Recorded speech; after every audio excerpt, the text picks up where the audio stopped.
Les enfants ou les petits-enfants sont tenus d'apporter une aide financière à leurs parents, grands-parents en difficulté.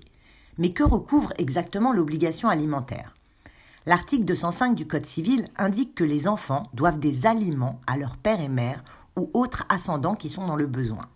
Il faut entendre par alimentaire tout ce qui est nécessaire à la vie courante, l'hébergement, la nourriture, les vêtements ou encore les soins médicaux. Seuls les descendants en ligne directe, enfants, petits-enfants, doivent aider leurs ascendants, c'est-à-dire leurs parents, grands-parents, arrière-grands-parents. Cette obligation n'incombe pas aux parents collatéraux, tel un frère envers sa sœur par exemple. En revanche, la loi précise que les gendres et belles-filles sont tenus à cette même obligation envers leur beau-père et leur belle-mère.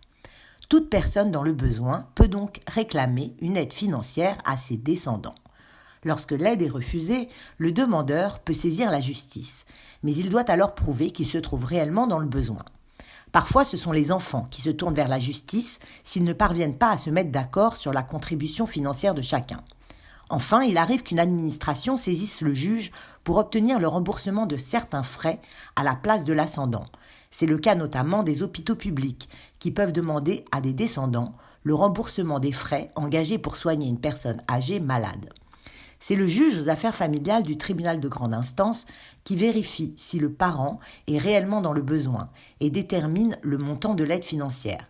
Cette aide doit être proportionnée aux besoins du demandeur et aux ressources du ou des débiteurs. Il n'existe officiellement aucun barème pour fixer le montant de la pension alimentaire. Si le débiteur est incapable de payer car ses ressources sont insuffisantes, le juge peut ordonner qu'elle fournisse une aide en nature, en hébergeant par exemple son ascendant. Il est cependant possible d'être exempté de cette obligation alimentaire si le parent a manqué gravement à ses obligations envers l'enfant. Ce manquement n'est pas défini précisément par la loi, mais apprécié au cas par cas par les juges. Ainsi, un père qui a nié la paternité de son enfant ne peut exiger de lui le versement d'une pension.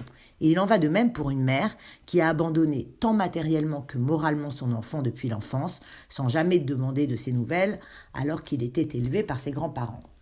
L'obligation cesse au décès de l'ascendant ou du débiteur, mais la prise en charge des frais funéraires peut être demandée aux descendants.